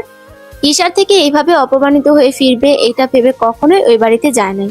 কথায় আছে, অন্যের জন্য গর্ত খুললেই সেই গর্তে নিজে পড়ে। তাদের ক্ষেত্রে সেটাই হয়েছে। তারা ভেবে গেছিল ঈশার মা বাবাকে অপমান করবে, অথচ অপমানের পাল্টা জবাব দিলে তা মেনে নিতে পারবে না। এক রত্তি মেয়ে, আর সে কিনা আমাদের এত বাজেভাবে অপমান করলো সূর্যের আব্বু। আমিও চিন্তা করছি এটা। এই ঈশা আর আগের ঈশা এর মধ্যে আকাশ পাতাল পার্থক্য। আগে ঈশা আমাদের দেখলে মাথা উঁচু করে কথা বলতো না, আজ কি হলো এইভাবে অপমান করলো? সূর্য নিচে নেমে বাবা মায়ের কথা শুনে বুঝতে পারলো ওই বাসায় কেউ হয়তো তাদের অপমান করেছে। কিন্তু কাকা কাকি তো ওই ধরনের মানুষ নয় যে বড় ভাইয়ের সাথে বেয়াদবি করবেন। এগুলা তাহলে কে কি বলেছে যার জন্য মা বাবা রেগে আছে? কি হয়েছে তোমাদের? এত রেগে আছো কেন? তোমাদের কি কেউ কিছু বলেছে? সূর্যের কথা শুনে ওর মা একটু ন্যাকা কান্না শুরু করলো আর বলল, বাবা, তোর কথা শুনে আমরা শুধু রাফিয়াদের জিজ্ঞেস করছি, আমাদের কেন এসব জানায় নাই, আমরা কি পর নাকি? কিন্তু জানোস, আমাদের অনেক অপমান করছে ঈশা, আর এই বলছে তাদের বাড়ি থেকে বের না হলে ঘাড় ধাক্কা দিয়ে বের করে দিবে। কি, ও এসব করছে তোমাদের সাথে? হ্যাঁ, আমি কি মিথ্যা বলছি? আর এও বলছে খুব ভালো করছে ওরা তোর সাথে ঈশাকে বিয়ে না দিয়ে। বাবা, ঈশা কতটা লোভী হয়ে গেছে দেখ। সূর্য ওখান থেকে নিজের রুমে চলে আসে। রুমের দরজা আটকে ফ্লোরে বসে পড়ে। আচ্ছা, ছেলেদের কি কাঁদতে আছে? সে কি ঈশাকে ভালোবেসে ভুল করেছে? সে তো খুব ভালোবাসতো ঈশাকে। ঈশা কেন তার ভালোবাসা বুঝলো না? ঈশার এক ছোটবেলার ছবিটা বুকে জড়িয়ে বসে আছে সূর্য। চোখের কোণ বেয়ে পড়ছে পানি। সেই ছোটবেলা থেকে সে ঈশাকে পছন্দ করত। যবে থেকে বুঝতে শিখেছে ভালো লাগা ভালোবাসা কি, যখন প্রথমবার শুনেছিল তার বাবা ঈশার সাথে তার বিয়ে ঠিক করে রেখেছে, তখন সূর্যের থেকে বেশি খুশি কেউ ছিল না। খুব ভালোবাসে সে ঈশাকে, কোনোদিন বলা হয়ে উঠল না। হাতের ফ্রেমটা জোরে ছুঁড়ে মারলো, সেটা ফ্লোরে পড়ে টুকরো টুকরো হয়ে ভেঙে গেল সূর্যের মনের মতো। ঈশা, তুই শুধু টাকাই দেখলি, আমার ভালোবাসা বুঝলি না। আমি যে খুব ভালোবাসি তোকে ঈশা। আমি তোকে ছাড়া কিভাবে থাকবো? তুই ইফরাতের টাকার জন্য কিভাবে ওকে বিয়ে করতে রাজি হতে পারলি ঈশা? এতদিন আমি কিছু বলি তোকে ভালোবেসে, কিন্তু এখন থেকে এই সূর্যের খারাপ রূপটাই দেখবি। তোর জীবন আমি নরক না বানিয়ে দিলে আমার নামও সূর্য না। সূর্যকে দেখে খুব অস্বাভাবিক লাগছে। সাইকোদের মতো কখনো কাঁদছে তো কখনো হাসছে। সূর্য কি ভাবছে বোঝা বড় দায় হয়ে যাচ্ছে। ঈশাকে ভুল বুঝে তার জীবন শেষ করে দিবে। ঈশা তো কোনো দোষ করেনি। অনেকক্ষণ হয়ে যাচ্ছে ঈশার ফোন বাজছে, আর ঈশা এমন ঘুম দিয়েছে যার জন্য ফোনের রিংটোনও শুনতে পারছে না। এদিকে ইফরাত কল দিতে দিতে বিরক্ত হয়ে যাচ্ছে। মেয়েটা আসার সময় তার সামনে আসলো না, এখন কলও তুলছে না। ও কি এই বিয়েতে রাজি নয়? বেচারা ইফরাত টেনশনে শেষ। আর ওইদিকে ঈশা তো ঘুম। শেষমেশ আরেকবার কল দিল। এবার ঈশা বিরক্ত হয়ে ফোন কোনো মতে রিসিভ করে কানে ধরলো আর ঘুমো ঘুমো কণ্ঠে বলল, হ্যালো, কে কে ভাই? এত রাতে আপনি একটা মেয়েকে কল দিয়ে তার ঘুমে ডিস্টার্ব করছেন? ইফরাত এবার আকাশ থেকে পড়ল। এখন রাত কোথায়, মাত্র না বিকেল হলো, আর ভাই বলছে মহারানী। নিশ্চিত সে ঘুমিয়ে আছে আর ফোন না দেখেই তুলছে। আমি আপনার ভাই না ম্যাডাম, মামা তো জামাই লাগি। যদি দয়া করে ঘুম থেকে উঠে সুন্দরভাবে আমার সাথে কথা বলিয়া আমাকে উদ্ধার করিতেন, আমি ধন্য হইতাম। ইফরাতের কণ্ঠ পেয়ে ঈশার ঘুম হাওয়া হয়ে গেল। লাফ দিয়ে উঠে পড়ল সে। মোবাইলের দিকে তাকিয়ে দেখে ইফরাতের নাম্বার। এবার সে নিজেকে মনে মনে গালি দিচ্ছে ফোন রিসিভ দেখে না করায়। লোকটা তাকে এভাবে লজ্জা দিবে? আসলে হয়েছে কি জানেন, আমি না ঘুমিয়েছিলাম আর দেখিনি যে কে কল দিয়েছে। তা তো বুঝতেই পেরেছি আমি। তা আমি আসার আগে আমার সাথে কথা বলা হয় নাই কেন, একটু শুনি। আজ প্রায় 2 দিন হয়ে গেছে ঈশাকে পাওয়া যাচ্ছে না। ঈশার বাবা এর মধ্যে হার্ট অ্যাটাক করে হাসপাতালে ভর্তি। ঈশার মায়ের অবস্থা অনেক খারাপ। এর মধ্যে ঈশার মাকেও ইফরাতদের বাসায় নিয়ে যাওয়া হয়েছে। ঈশার টেনশনে সবার অবস্থাই এখন করুন। কোনো খাওয়া দাওয়া কিচ্ছু নাই। ইফরাতকে দেখে বোঝা যায় দায় ওর মনে কি চলছে। এই 2 দিনের মধ্যে ইফরাত কিছু খায় নাই, হন্য হয়ে খুঁজছে কিন্তু পায় নাই। কেউ ভেবে পাচ্ছে না ঈশাকে কে কিডন্যাপ করলো। যদি টাকার জন্য কিডন্যাপ করা হয় তাহলে এখনো কেউ ফোনই করলো না কেউ। চিন্তায় মাথা ফেটে যাচ্ছে ইফরাতের। কোথায় তার ইস্যু? ইস্যু কই তুই? আমি যে পাগল হয়ে যাচ্ছি। কোথায় গেলে পাবো তোকে? লামিয়া নিজের রুমের দরজা আটকে পায়চারি করছে, এদিক থেকে ওদিকে হাঁটছে, আবার মাথায় হাত দিয়ে বসে কি যেন ভাবছে। আমি কি কাজটা ঠিক করলাম? আল্লাহ আমাকে মাফ করো। ঈশু এখন কোথায়? সূর্যের কথা শুনে আমার মোটেও উচিত হয় নাই। কল দিয়ে দেখি। লামিয়া সূর্যকে কলের পর কল দিয়ে যাচ্ছে, সূর্য রিসিভ করছে না। লামিয়া তবুও থামছে না, আবার কল দিল। সূর্য বিরক্ত হয়ে লামিয়ার কল রিসিভ করলো। কি হয়েছে, এত কল কেন দিচ্ছ? তোমাকে না বলছি আমাকে এখন বেশি কল দিবে না? কি বলছো এসব? তুমি সূর্য, ইস্যু কই? হ্যাঁ, অনেক হয়েছে, মেয়েটাকে তুমি ছেড়ে দাও আর চলো, আমরা অনেক দূরে পালিয়ে যাব, আমাদের কেউ খুঁজে পাবে না। কি ইস্যু কই মানে? আমার কাছে ইস্যু আসবে কোথা থেকে? পাগল হইছো? আর আমি পালাবো কেন তোমার সাথে? আজিব। সূর্য কি বলছো? তুমি না আমাকে ভালোবাসো? আমি খুব ভালোবাসি সূর্য তোমাকে, এইভাবে বইলো না প্লিজ। এটুকু বলে সূর্য ফোন কেটে দিল। লামিয়া স্তব্ধ হয়ে গেল এগুলো শুনে। নিজের ভালোবাসায় অন্ধ হয়ে সে কিভাবে পারলো ইস্যুর ক্ষতি করতে। তার ভাইজি ইস্যুকে খুব ভালোবাসে। ইফরাতের রুমে গিয়ে বলল, ভাইয়া, আমার তোমাকে কিছু বলার আছে। আমার এখন কথা শুনতে ভালো লাগছে না লামিয়া, তুই পরে আসিস, পরে শুনবো। এখন আমাকে একা ছেড়ে দে। ভাইয়া, আমি জানি ইস্যু কোথায় আছে, আমার কথা একটু শোনো। কি তুই জানোস? তাহলে এতদিন বলস নাই কেন? আজকে 2 দিন ধরে আমাদের অবস্থা তুই দেখিসনি? ভাইয়া, আমাকে ক্ষমা করে দে প্লিজ, আমি ভালোবাসায় অন্ধ হয়ে গিয়েছিলাম। আমাকে সূর্য বলছি ইস্যুকে তার সাথে দেখা করাতে, যাতে সে ইস্যুকে আমার আর তার ব্যাপারে রাজি করাতে পারে। আমি অন্ধের মতো বিশ্বাস করে নেই যে সত্যি সে এই কাজ করবে। ওই দিন আমি ইস্যুকে নিয়ে ওর সাথে দেখা করাতে নিয়ে যাই মিথ্যে বলে। ওখানে যাওয়ার পর ইস্যু সূর্যকে দেখে অনেক রেগে যায়। আমি কনভিন্স করি, সূর্য অনেক ভালো ভালো কথা বলে ইস্যুকে রাজি করিয়ে নেয়, যাতে সে তোমাদের বলে সূর্যর সাথে আমার বিয়ের কথা। সূর্য আমাকে বাড়িতে নামিয়ে দিয়ে বলে ইস্যুকে সে বাসায় পৌঁছে দেবে। আমি ওর কথা মতো বাসায় চলে আসি। বিশ্বাস করো ভাইয়া, আমি জানলে কখনোই এমন করতাম না। এখন সূর্য আমাকে বলছে সে আমাকে ভালোবাসে না, সে ইস্যুকে ভালোবাসে আর আজকে বিয়ে করবে। লামিয়ার কথা শুনে ইফরাত অবাক হয়ে যায়। এত কিছু হলো সে জানলো না। রাগ হচ্ছে বোনের উপর। তার কি করবে সে এখন? আমাদের ইস্যু আগেই সাবধান করে দিয়েছিল লামিয়া, তারপরেও এই ভুল কিভাবে করলি তুই?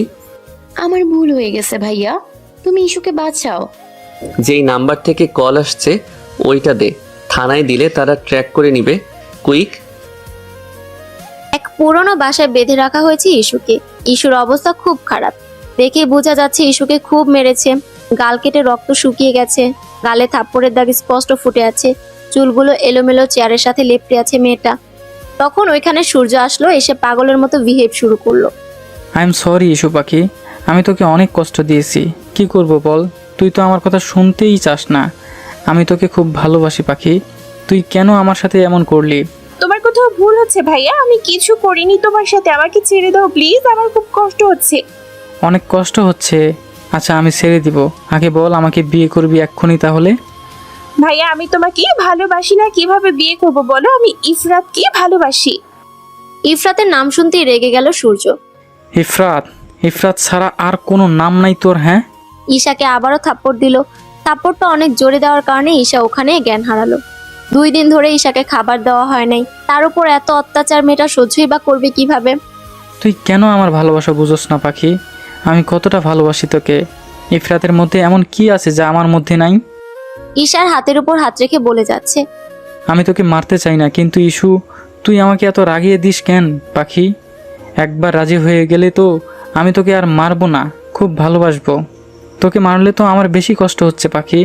পানির বোতল নিয়ে ঈশার মুখে পানির ছিটা মারলো জ্ঞান ফেরানোর জন্য। ঈশা চোখ পিটপিট করে খুললো। তাকাতেই সূর্যকে দেখে অনেক ভয় পেয়ে গেল।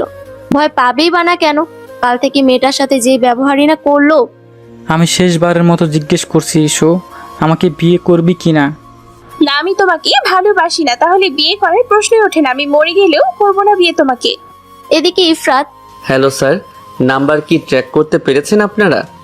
হ্যাঁ মিস্টার রিফাত, আমরা লোকেশন পেয়েছি, আপনাকে সেভ করছি। আমরা রওনা দিয়েছি, আপনিও আসুন। হ্যাঁ, অনেক অনেক ধন্যবাদ স্যার আপনাকে। এদিকে ইফরাত সবাইকে সব জানালে সবাই অবাক হয়ে যায়। লামিয়ার মা তো লামিয়াকে থাপ্পড় দিছে এগুলা শুনেন।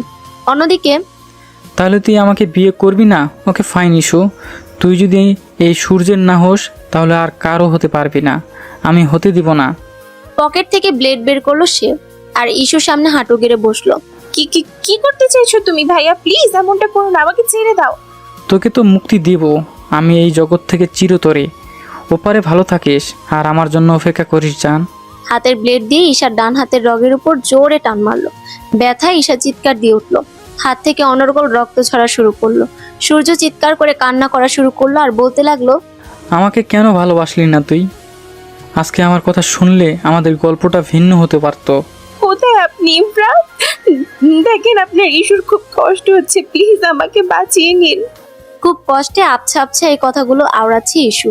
ইস্যুর মনে হচ্ছে সে আর বাঁচবে না, তার সময় শেষ হয়ে যাচ্ছে। ধীরে ধীরে জ্ঞান হারাচ্ছে সে।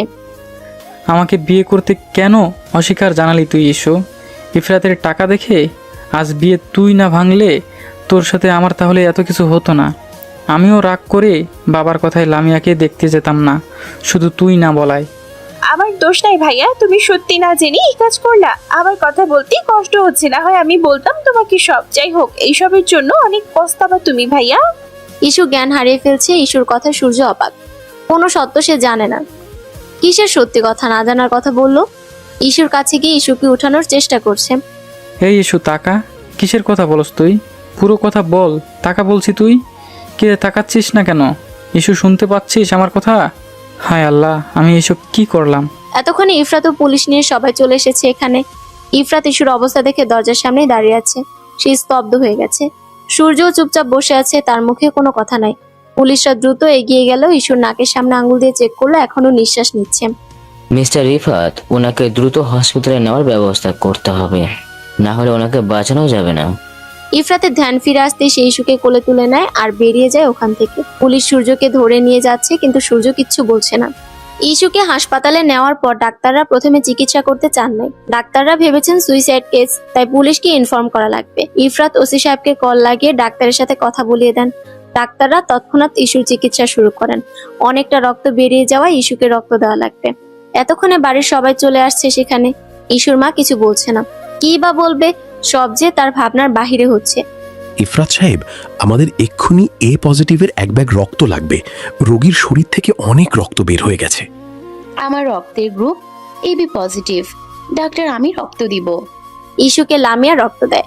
সেই সকালে এনে ভর্তি করা হয়েছে আর এখন বিকাল। ইস্যুকে কেবিনে অনেক আগেই শিফট করা হয়েছে, এখনো জ্ঞান ফিরে নেয়। ইস্যুর পাশে ইস্যুর হাত ধরে বসে রয়েছে ইফরাত। ছেলেটা অনেক ভয় পেয়ে গিয়েছিল, যে ভাবছে সে তার ইস্যুকে হারিয়ে ফেলছে। ইস্যুর জ্ঞান ফিরছে, সে তার আঁখি পলক ধীরে ধীরে মেলে দেখলো ইফরাত তার হাত ধরে বসে আছে, তার চোখ থেকে পানি পড়ছে। আমি জানতাম না তুই ইসরাত যে এইভাবে মেয়ের মতো কান্না করতে পারে। ইস্যুর আওয়াজ পেয়ে মাথা তুলে তাকায় সে। ইস্যুর জ্ঞান ফিরে খুশি হয়ে যায় ইফরাত। ইস্যুর কপালে চুমু এঁকে দেয় সে। আমি ভয় পেয়ে গিয়েছিলাম। এক মুহূর্তের জন্য মনে হয়েছিল আমি হারিয়ে ফেলেছি তোমাকে। ধুর, আমি জানতাম আমাকে বাঁচাতে তুমি আসবে, কিন্তু এত দেরি করবে জানতাম না। আচ্ছা, রাগ করো না। সরি, আমি ভাবি নাই এমন কিছু করবে সূর্য। হ্যাঁ, ও হ্যাঁ, সূর্য ভাইয়া কই আপনি? প্লিজ আমাকে বাসায় নিয়ে যাওয়ার ব্যবস্থা করেন, আমার ভালো লাগছে না। সূর্য থানায় আছে এখন। দাঁড়া, ডক্টর আসুক, চেক আপ করুক, দেন কি বলে দেখি। নার্স, ডাক্তারকে ডেকে নিয়ে আসুন, আর বাহিরে সবাইকে আসতে বলুন। ইফরাতের কথা নার্স চলে যায়। তখন ঈশার মা, লামিয়া, মামি সবাই কেবিনে চলে আসেন। ঈশার মা এসে ঈশাকে ধরে কান্নাকাটি শুরু করে দেয়। আরে আম্মা, এভাবে কান্না করছেন কেন? আবার কিছু হয়নি তো? ধুর, কান্না করলে আমারই পচা লাগে দেখতে। মেয়ে যে এই অবস্থায় এই কথা বলবে, রাফিয়া বেগম কান্না থামিয়ে বললেন, তোর দুষ্টুমি কি কমবে না? সিরিয়াস টাইমেও এত দুষ্টামি? থাক না রাফিয়া, এত বড় একটা বিপদ থেকে বেঁচে গেল। মেয়েটা একটু দুষ্টুমি না করলে কি হয়? আম্মু ও ফুপি, তোমরা বাসায় যাও, আমি ইস্যুকে নিয়ে পরে আসবো। আঙ্কেল বাসায় একা আছেন। লামিয়া, তুই থাক আর তোমরা যাও। আমি ডাক্তার থেকে ইস্যুর খাবারের রুটিন জেনে তোমাকে মেসেজ করে দিব আম্মু। আচ্ছা, তাহলে গেলাম। ওর খেয়াল রাখিস আর জানাস। ঈশার মামি আর মা চলে গেলেন। ডাক্তার এসেও দেখে গেছেন। মেডিসিন আর খাবারের রুটিন দিয়ে ডিসচার্জও দিয়ে দিয়েছি ইস্যুকে। বাড়ি ফেরার জন্য ইস্যুকে নিয়ে গাড়িতে বসালো লামিয়া, আর ইফরাত সামনে বসে ড্রাইভিং করছে। আমাকে মাফ করে দেয় না বনু, আমি বুঝতে পারি নাই যে এত কিছু হবে। এতে তোমার দোষ নেই আপু। হ্যাঁ, সূর্য ভাইয়া যেমন আমাকে ভালোবাসছে, তেমনি তুমিও ভাইয়াকে ভালোবাসছো। ভালোবাসা ভুল না, তবে অন্ধের মতো বিশ্বাস করা বোকামি। আজকে বাড়ি এসেছি ইস্যু 3 দিন হয়ে গেল। সময় কিভাবে কিভাবে যেন শেষ হয়ে যায়, বোঝাই যায় না। আর এই 3 দিনেই ইফরাতের প্রতি ইস্যুর ভালোবাসা দ্বিগুণ বেড়েছে। ইস্যুর সব খেয়াল ইফরাত রাখছেন। বাসায় আসার দ্বিতীয় দিন সূর্যকে নিয়ে এসেছিল ঈশার কাকা কাকি। সূর্যকে সব বলা হয়েছে যে সূর্যকে তার বাবা মা ভুল বুঝিয়েছে। ওই দিন সূর্যকে অনেক বুঝিয়েছে ঈশা। ভালোবাসা ভুল না, তবে কিছু করার আগে সব জেনে নিতে হয়। সূর্য মাপ চায় ঈশা আর লামিয়ার কাছে। সূর্যের মানসিক সমস্যা বলে ধারণা করেছেন সবাই, এই জন্য মেন্টাল অ্যাসাইলামে সূর্যকে কিছুদিন রাখার পরামর্শ দিলেন সবাই। সূর্যও মেনে নিল, কারণ সে স্বাভাবিক হলে কখনোই ঈশাকে এভাবে মারার কথা ভাবতে পারতো না। সূর্যের মা বাবা নিজেদের করা কাজে অনুতপ্ত হন আর সবার কাছে ক্ষমা চেয়ে চলে যান। দুনিয়াটা বড্ড আজীব। প্রথমে কেউ কিছু বুঝতেই চায় না, আর যখন তারা বুঝে তখন অনেক দেরি হয়ে যায়। সূর্য যদি তার মা বাবাকে এতটা বিশ্বাস না করে সবকিছু সত্যতা যাচাই করত, তাহলে আজকে তাদের গল্পও ভিন্ন থাকতো। কারো প্রতি কারো অনুভূতি কম না। যেমন ঈশুর অনুভূতি ইফরাত আর সূর্যের অনুভূতি ঈশা ছিল, সেভাবেই লামিয়ার অনুভূতিও সূর্য ছিল। পৃথিবীতে সবার ভালোবাসা পূর্ণতা পায় না, হয়তো এটাই নিয়ম। এত কিছু ভাবতে চায় না। আজকে খুবই একটা গুরুত্বপূর্ণ রাত ঈশুর কাছে। আজকে সেই কাঙ্ক্ষিত রাত। আজ সন্ধ্যায় ঈশু আর ইফরাতের বিয়ে সম্পূর্ণ হয়েছে। আজ তাদের বাসর রাত। ঈশু তার প্রিয়তমা ভালোবাসার জন্য অপেক্ষা করে যাচ্ছে। রাত 12:30। সব ঝামেলা শেষ করে রুমে আসতে আসতে অনেকটাই দেরি হয়ে গেছে ইফরাতের। ঈশু যে তার জন্য অপেক্ষা করছে। রুমে ঢুকতেই ঈশু ইফরাতকে সালাম করলো। এই যে বর সাহেব, সালাম করলাম, আমার সালামি কোথায়? কি মেয়েরে বাবা, বাসর রাতে সালাম করে সালামি চাচ্ছে? এত কিছু জানি না, সালাম করেছি, সালামি দেন। ইফরাত এবার তার রুমের আলমারি থেকে কতগুলো গিফট বক্স বের করে ঈশুকে ধরিয়ে দিয়ে বলল তার সালামি। ঈশু অবাক এত গিফট দেখে। ইস্যু যাও তো, ফ্রেশ হয়ে আসো। এত ভারী মেকআপ নিয়ে বসে থাকতে হবে না তোমার। সত্যি বলতে ঈশুর অনেক অস্বস্তি হচ্ছিল এগুলো নিয়ে বসে থাকতে। ইফরাতের কথায় সে আলমারি থেকে একটা কালো রঙের শাড়ি নিয়ে ফ্রেশ হতে চলে গেল। ইফরাত রুমের মধ্যে চেঞ্জ করে নিল। ঈশু বেরোতেই ইফরাত হাঁ করে ঈশুর দিকে তাকিয়ে রইল। কালো রঙের শাড়িতে সত্যি ঈশুকে অপরূপ সুন্দরী লাগছে। ইফরাত ঈশুর একটি হাত আলতো করে ধরে নিজের রুমের বারান্দায় চলে গেল, যাকে ছোট ছাদও বলা যায়। সেখানে চাঁদের আলো এসে পড়ছে। ইফরাত ফ্লোরে বসে পড়ল এবং ঈশাকে ইশারায় তার পাশে বসতে বলল। ঈশুও তার শাড়িটা সামলে নিয়ে ইফরাতের পাশে বসলো। ইফরাত আকাশের দিকে তাকিয়ে একটা দীর্ঘশ্বাস ফেলে নরম গলায় বলল, জানো ইস্যু, আমি তোমাকে কতটা ভালোবাসি তা কখনো বোঝাতে পারবো না। আর 10টা মানুষের মতো নিজের অনুভূতি আমি প্রকাশ করতে পারি না। তোমাকে ভালোবাসার পর প্রতিটা সময় তোমাকে হারানোর ভয়ে ভয়ে পার হয়েছে। সেদিন তোমাকে ওই রক্তাক্ত অবস্থায় দেখে কিছু সময়ের জন্য আমার নিঃশ্বাস বন্ধ হয়ে গিয়েছিল। আমার সব অনুভূতি, আমার সব ভালোবাসা শুধু তোমাকে ঘিরে ইস্যু। তোমাকে ছাড়া আমি বাঁচার কথা কল্পনাও করতে পারি না। ঈশু ইফরাতের কাঁধে নিজের মাথাটা রাখলো এবং তার হাতটি শক্ত করে জড়িয়ে ধরে কাপা গলায় বলল, আমিও তোমাকে খুব ভালোবাসি। আমি মুখে কখনো বলিনি, কিন্তু হ্যাঁ, অনেক আগে থেকেই মনে মনে তোমাকে ভালোবাসতাম। আমি ভেবেছিলাম ভালোবাসলেই বুঝি সব ভালোবাসা পূর্ণতা পায় না, হয়তো আমারটাও পাবে না, কিন্তু আল্লাহর উপহার হিসেবে তোমাকে আমার জীবনে দেবেন তা আমি ভাবতেও পারিনি। আমার সবটা জুড়ে শুধুই তুমি। ইফরাত আলতো করে ঈশাকে নিজের বুকের সাথে আরো জড়িয়ে নিল। চাঁদের আলোয় দুই হৃদয়ের সমস্ত কষ্ট আর ভয় দূর হয়ে গেল। পরদিন সকালে ঈশুর ঘুম ভাঙলো পাখির কিচিরমিচির শব্দে। সে চোখ মেলে দেখলো সে ইফরাতের বুকেই ঘুমিয়ে আছে। ইফরাত তখনও গভীর ঘুমে মগ্ন। ঈশু আলতো করে ইফরাতের কপাল থেকে এক গোছা চুল সরিয়ে দিয়ে মুচকি হাসলো। সে বিছানা থেকে নেমে ফ্রেশ হয়ে একটি লাল রঙের সুতির শাড়ি পরে নিল। রান্নাঘরে গিয়ে দেখলো তার মামি ইতিমধ্যে সকালের নাস্তা তৈরিতে ব্যস্ত। ঈশাকে দেখে তিনি হাসি মুখে এগিয়ে এলেন। আরে ইস্যু, এত সকালে উঠে পড়লে কেন মা? শরীর কেমন আছে এখন? হাতের ব্যথাটা কি কমেনি? না মামি, আমি এখন একদম ঠিক আছি, হাতটাও অনেকখানি ভালো। আমি আপনাকে নাস্তা বানাতে সাহায্য করি? একদম না, আজ তুমি কোনো কাজ করবে না। টেবিলে গিয়ে বসো, আমি নাস্তা দিচ্ছি। আর ইফরাতকেও ডেকে তোলো। ঈশু ড্রয়িং রুমে আসতে দেখলো ইফরাত চোখ ডলতে ডলতে রুম থেকে বের হচ্ছে। তার পরনে একটা হালকা নীল রঙের ট্রাউজার আর টি শার্ট। ঈশাকে লাল শাড়িতে দেখে ইফরাত দরজার সামনে থমকে দাঁড়িয়ে গেল এবং এক দৃষ্টিতে তাকিয়ে রইল। ঈশু ইফরাতের এমন তাকানো দেখে লজ্জায় ওনার কোনাটা আঙুলে জড়াতে জড়াতে বলল, এভাবে রাস্তার মাঝখানে ভূতের মতো দাঁড়িয়ে আছেন কেন? ফ্রেশ হয়ে আসুন, মামি নাস্তায় ডাকছে। ইফরাত দ্রুত ঈশার কাছে এগিয়ে এলো এবং চারপাশটা একবার দেখে নিয়ে ঈশার কান্নায় বোঝা চোখের নিচে আলতো করে আঙুল ছুঁয়ে ফিসফিস করে বলল, কাল রাতে চাঁদের আলোয় আমার বউকে যতটা সুন্দর লাগছিল, আজ সকালে রোদে যেন তার চেয়েও বেশি মায়াবী লাগছে। কিন্তু এই যে আছেন, আসুন বলা হচ্ছে কেন? কাল রাতে তো তুমি করে কথা হচ্ছিল, আজ আবার পর হয়ে গেলাম নাকি? ঈশা লজ্জায় মুখ লাল করে ইফরাতের বুকে একটা হালকা ধাক্কা দিয়ে, ধুর, যাতা বলবেন না তো। ড্রয়িং রুমে মামি আছে, কেউ দেখে ফেলবে। যান, ফ্রেশ হয়ে আসুন। ইফরাত আনমনে হেসে ফেলে বাথরুমের দিকে চলে গেল। ইস্যু সোফায় বসে নিজের বুকের ধকধকানি থামানোর চেষ্টা করতে লাগলো। ঠিক তখনই কলিং বেল বেজে উঠলো। ইস্যু গিয়ে দরজা খুলতেই দেখলো লামিয়া দাঁড়িয়ে আছে। লামিয়ার চোখ দুটো ফোলা, দেখেই বোঝা যাচ্ছে সে রাতে অনেক কেঁদেছে। ঈশাকে দেখে লামিয়া মাথা নিচু করে নিল। লামিয়া ভেতরে ঢুকতে গিয়েও দরজার সামনে ইতস্তত করে দাঁড়িয়ে রইল। ইস্যু লামিয়ার এই অবস্থা দেখে তার একটা হাত জড়িয়ে ধরে ঘরের ভেতর টেনে নিয়ে এলো এবং নরম গলায় বলল, কিরে আপু, দরজার সামনে এভাবে দাঁড়িয়ে আছিস কেন? ভেতরে আয়। কালকের পর থেকে তুই আমার সাথে একটা কথাও বলিসনি। তুই কি এখনো নিজেকে দোষী ভাবছিস? ইস্যু, আমি তোদের এত বড় ক্ষতি করতে চেয়েছিলাম। সূর্যের ওই মিথ্যে ভালোবাসার জালে অন্ধ হয়ে আমি তোকে মৃত্যুর মুখে ঠেলে দিয়েছিলাম। আমার জন্য ছোট চাচা হাসপাতালে ভর্তি হয়েছিলেন।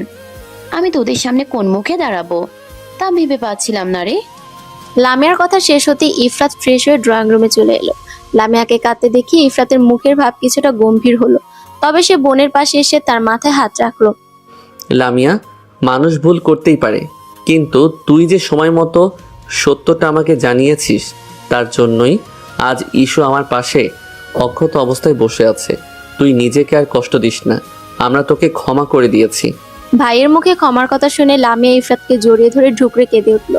ইস্যুও তাদের পাশে এসে লামিয়ার পিঠে হাত বুলিয়ে দিতে লাগলো। পারিবারিক এই আবেগঘন মুহূর্তটি ড্রয়িং রুমের বাতাসকে হালকা করে দিল। নাস্তা খাওয়ার পর ইফরাত ঈশাকে নিয়ে একটু ডাক্তারের কাছে যাওয়ার প্রস্তুতি নিল, কারণ ঈশার হাতের ড্রেসিং পরিবর্তন করতে হবে। গাড়িতে বসার পর ইফরাত ঈশার দিকে তাকিয়ে বলল, ইস্যু, মেন্টাল অ্যাসাইলাম থেকে আজ সকালে ফোন এসেছিল। সূর্যের চিকিৎসা শুরু করা হয়েছে। ডাক্তাররা বলেছেন ওর অবস্থা খুব একটা ভালো নয়। ও নাকি সারাক্ষণ নিজের মনেই তোমার নাম ধরে চিল্লিয়ে ওঠে। সূর্যের কথা শুনে ঈশার মনটা কিছুটা ভারী হয়ে গেল। সে জানলার বাইরে তাকে একটা দীর্ঘশ্বাস ফেলে শান্ত গলায় বলল, সূর্য ভাইয়া মানুষটা খারাপ ছিল না ইফরাত, কিন্তু ওনার মা বাবার দেওয়া ভুল শিক্ষা আর লোভ ওনার মাথা পুরো নষ্ট করে দিয়েছেন। উনি যদি সঠিক সময় সঠিক গাইডলাইন পেতেন তবে আজ ওনাকে এই অবস্থায় পাগলা গারদে থাকতে হতো না। আমি আল্লাহর কাছে দোয়া করি উনি যেন দ্রুত সুস্থ হয়ে স্বাভাবিক জীবনে ফিরে আসেন। ইফরাত ঈশারের সহমর্মিতা ও বিশাল মনের দিকে তাকিয়ে মনে মনে আরো একবার ঈশার প্রেমে পড়ে গেল। সে ঈশার সুস্থ হাতটি নিজের হাতের মুঠো নিয়ে আলতো করে চাপ দিল। দেখতে দেখতে বিয়ের পর 1 সপ্তাহ কেটে গেল। ঈশার হাতের ক্ষত এখন অনেকটাই শুকিয়ে এসেছে।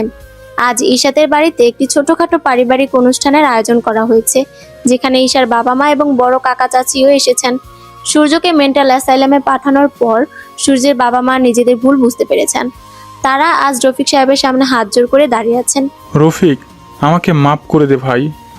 ধনের লোভে অন্ধ হয়ে আমি তোদের কত কষ্ট দিয়েছি। আজ আমার নিজের ছেলেই আমার পাপের শাস্তি ভোগ করছে। আমি তোদের বড় ভাই হওয়ার যোগ্য নই। বড় ভাই, আপনি এমন করবেন না। রক্তের সম্পর্ক কখনো মুছে যায় না। আপনি ভুল বুঝতে পেরেছেন, এটাই আমার জন্য অনেক বড় পাওয়া। সূর্য খুব দ্রুত সুস্থ হয়ে আমাদের মাঝে ফিরে আসবে, আপনি চিন্তা করবেন না। ঈশা আর ইফরাত ড্রয়িং রুমের এক কোণে দাঁড়িয়ে বড়দের এই মিল দেখছিল। ইশুর চোখ দুটো আনন্দে ভিজে উঠল। ইফরাত ঈশার চোখের জল ওড়না দিয়ে আলতো করে মুছে দিয়ে মুচকি হেসে বলল, দেখেছো ইস্যু, ঝড়ের পর আকাশ যেমন পরিষ্কার হয়ে যায়, আমাদের জীবনেও সব ঝড় কেটে গিয়ে এখন কেমন শান্তির আলো ফুটে উঠেছে। হ্যাঁ ইফরাত, আল্লাহ যা করেন সব ভালোর জন্যই করেন। আমাদের এই ভালোবাসার পথটা অনেক কঠিন ছিল, কিন্তু শেষটা যে এত সুন্দর হবে তা আমি কখনো ভাবিনি। রাত বাড়ার সাথে সাথে চারপাশের কোলাহল একদম শান্ত হয়ে এলো। ঝিরিঝিরি ঠান্ডা হাওয়া বারান্দার হালকা পর্দাগুলোকে দুলিয়ে দিয়ে ঘরের ভেতর এক মায়াবী পরিবেশ তৈরি করছিল। ইস্যু ফ্রেশ হয়ে আয়নার সামনে এসে দাঁড়ালো। চুলগুলো ভেজা অবস্থায় পিঠের উপর মেলানো, সেখান থেকে 2-1 ফোঁটা জল তার পিঠ ছুঁয়ে গড়িয়ে পড়ছে। পরনে একটি পাতলা বেগুনি রঙের জর্জেট শাড়ি, ঠোঁটে হালকা লিপস্টিক আর কপালে একটা ছোট্ট কালো টিপ। বাসরাতের চেয়েও আজ ইস্যুর বুকের ভেতর কেমন যেন এক তীব্র আকুলতা কাজ করছে। ঠিক তখনই ঘরের দরজা খোলার মৃদু আওয়াজ হলো। ইফরাত ঘরে ঢুকে দরজাটা আটকে দিল। তার পরনে কালো রঙের একটি সিল্কের পায়জামা পাঞ্জাবি। আয়নায় ইস্যুর এই রূপ দেখে ইফরাতের পায়ের গতি যেন ঘরের মাঝখানেই থমকে গেল। সে পলকহীন চোখে ঈশার দিকে তাকিয়ে রইল। ঈশা আয়নায় ইফরাতের দৃষ্টি দেখে লাজুক হেসে মাথা নিচু করে বলল, এভাবে দরজার সামনে দাঁড়িয়ে কি দেখছেন? ঘরে আসবেন না?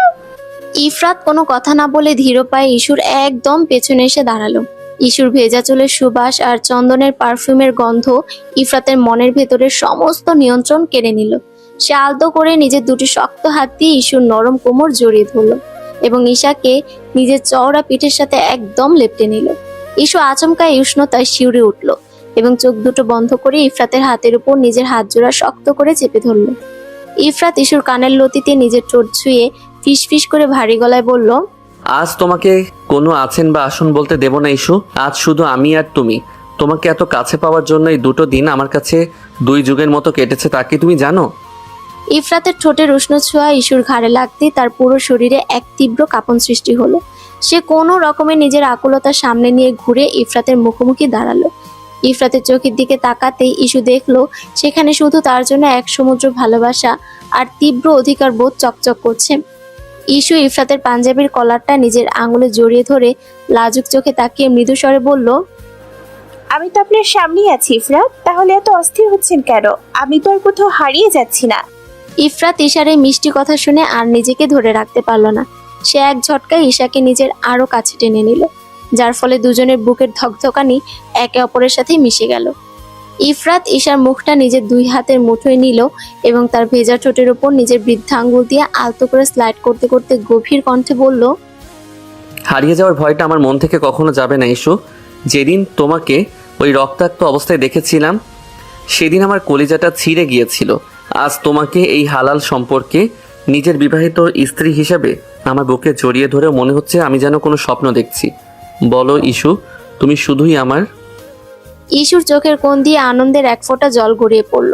সে ইফরাতের চোখের তীব্র প্রেমের গভীরতায় নিজেকে সম্পূর্ণ সঁপে দিল এবং তার গলার 2 পাশে নিজের হাত দুটো জড়িয়ে ধরে আবেগী গলায় বলল, আমি শুধুই তোমার ইফরাত, এই জীবনেও তোমার, আর যদি ওপারে কোনো জীবন থাকে সেখানেও আমি শুধু তোমার বুকেই নিজের ঠিকানা খুঁজে নেব। তোমাকে আমি আমার জীবনের চেয়েও বেশি ভালোবাসি।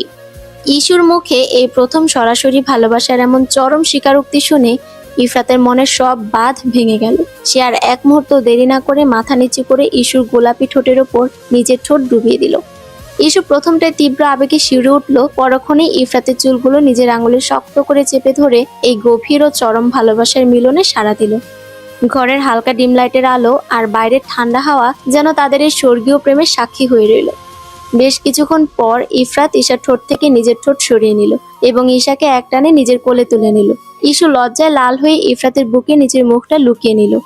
ইফরাত ঈশাকে কোলে নিয়ে এই রুমের মাঝখানে নরম বিছানার দিকে এগিয়ে গেল। অবসান হলো সমস্ত ঝড়, কষ্ট আর অপূর্ণতার। শুরু হলো ঈশা ও ইফরাতের আজীবন একসঙ্গে রাজত্ব করার এক চরম রোমান্টিক ও ভালোবাসাময় মধুর অধ্যায়। সমাপ্ত।